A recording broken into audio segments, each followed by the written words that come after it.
The Appropriation Committee of the House of Representatives says there has been no breach in its due process to warrant an independent investigation. Speaking to journalists, the Deputy Chairman of the Appropriation Committee, Mr. Chris Ezugobu, explained that the former chairman of the committee, Abdulmumin Jibrin, had absolute control of the committee's affairs without conferring with other members.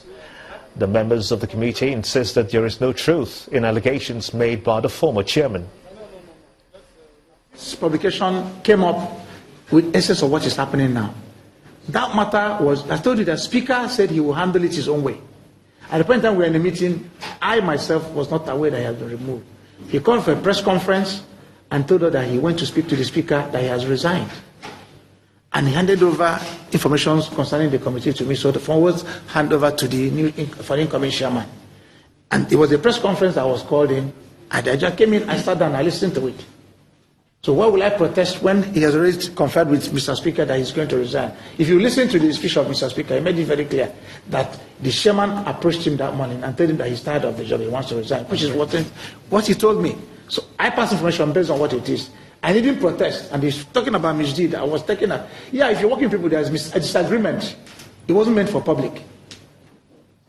It was not meant for, it was a legislative process. So I want to make it very clear in media.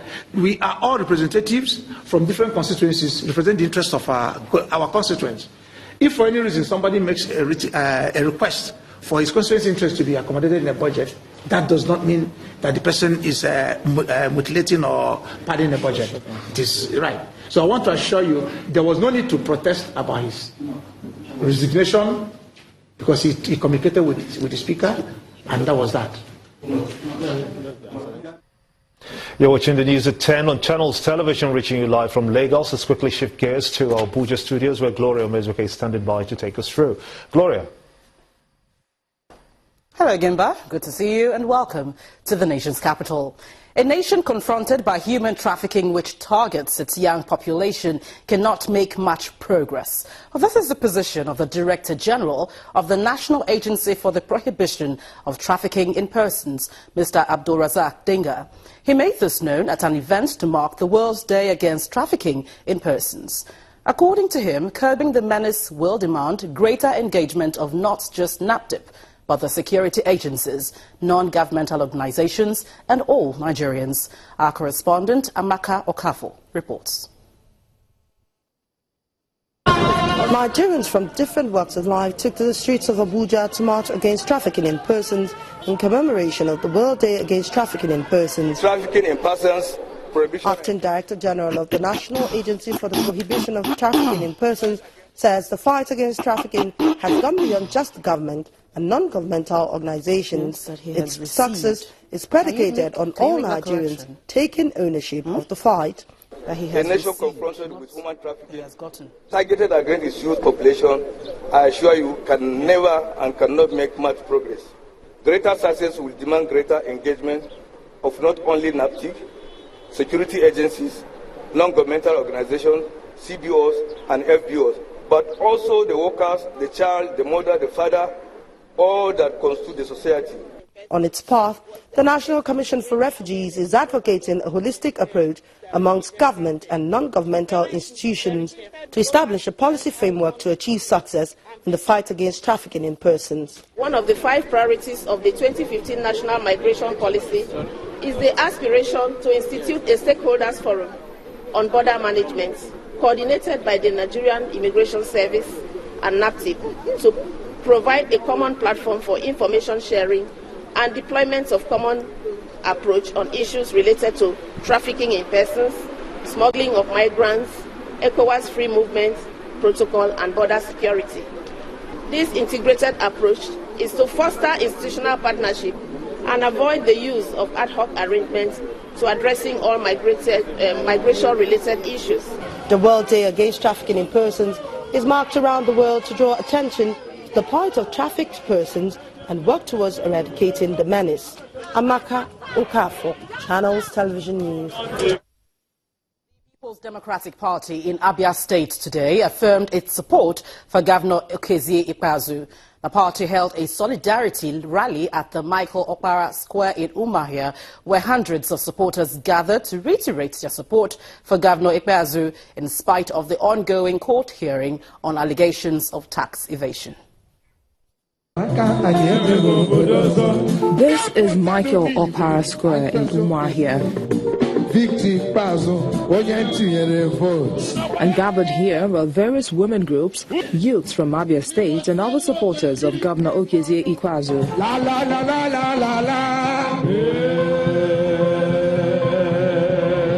They are here to show support for the governor and his leadership in the state. Over 280,000 of us simply voted for Dr. Okezie Ikpeazu to be governor of the state. The arrival of the governor signals the commencement of the event proper.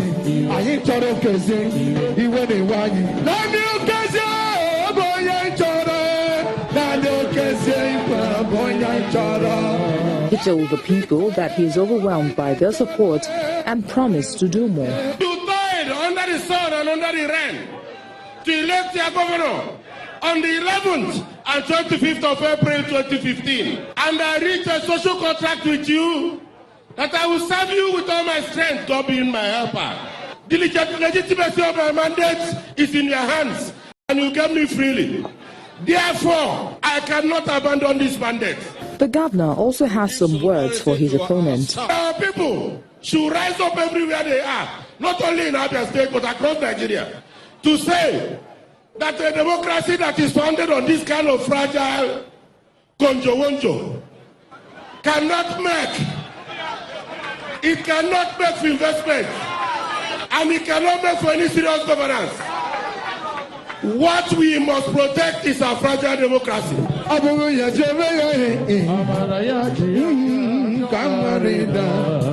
Abia State has faced several court cases regarding who's the authentic governor of the state. But for now, Governor Okezie Ikpeazu remains the executive governor of Abia State.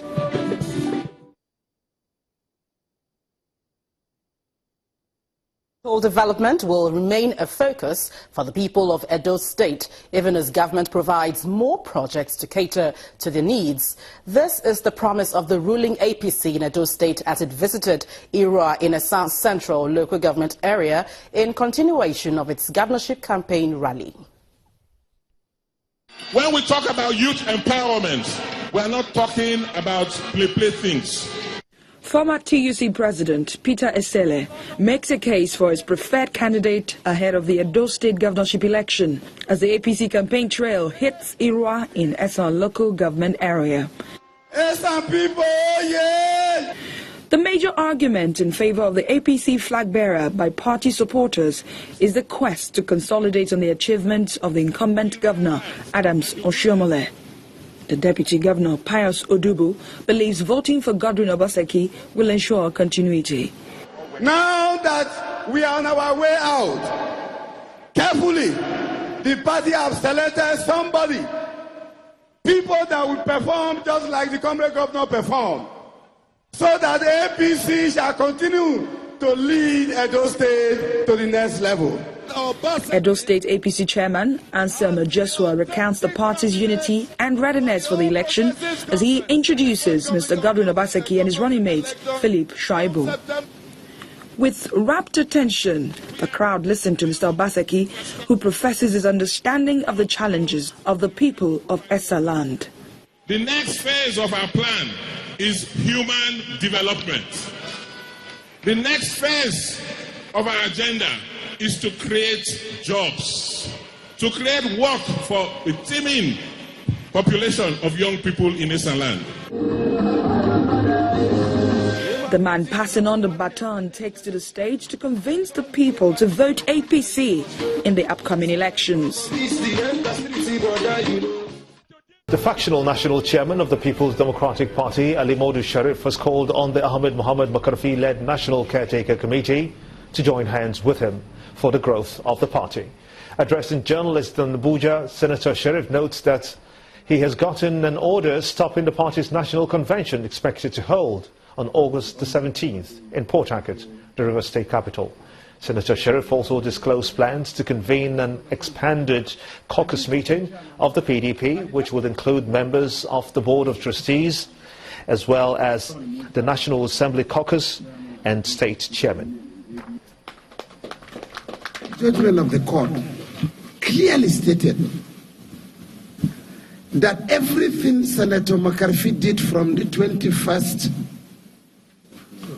of May till today is nullity, and it is illegal, and it will not stand void. That was the word, illegal, null, and void. That's what the word that the judge used. I want to assure you that this party will move to places. PDP will be again the party for Nigerians. PDP will take its leadership again. McCarthy and his group should just leave and join the party. Meanwhile, the caretaker committee of the People's Democratic Party has insisted that the August 17th convention will hold in spite of Thursday's ruling by the Federal High Court sitting in Abuja. The court had ordered that any decision taken by the committee, including the planned national convention scheduled to hold in Port Harcourt, are null and void. Speaking in Abuja, the spokesman for the caretaker committee, Mr. Dayo Adeyeye, described the judgment as objectionable, questionable, and very strange. The court, in determining the question of legal representation, held that the appointment of Fakunle San by Senator Alimodu Sheriff was acceptable to the court, even though Alimodu Sheriff is also plaintiff in the matter, and he has sued PDP. And the court ruled that the lawyer he appointed is acceptable to it to represent PDP. It must be emphasized that at no stage did the Honorable Judge set aside the judgment of Justice A.M. Liman of the Port Harcourt Division of the Federal High Court, which could have led to the dissolution of the National Caretaker Committee. He did not set it aside. And of course, like I said yesterday, he doesn't have the power to set it aside. An order validating Sheriff as National Chairman could not have arisen from the issue of proper legal representation. When only the issue that was determined yesterday was the issue of proper legal representation, there is therefore no order that could have been given validating Sheriff as the National Chairman. No, there was no order like that. If you have, let them display it to you.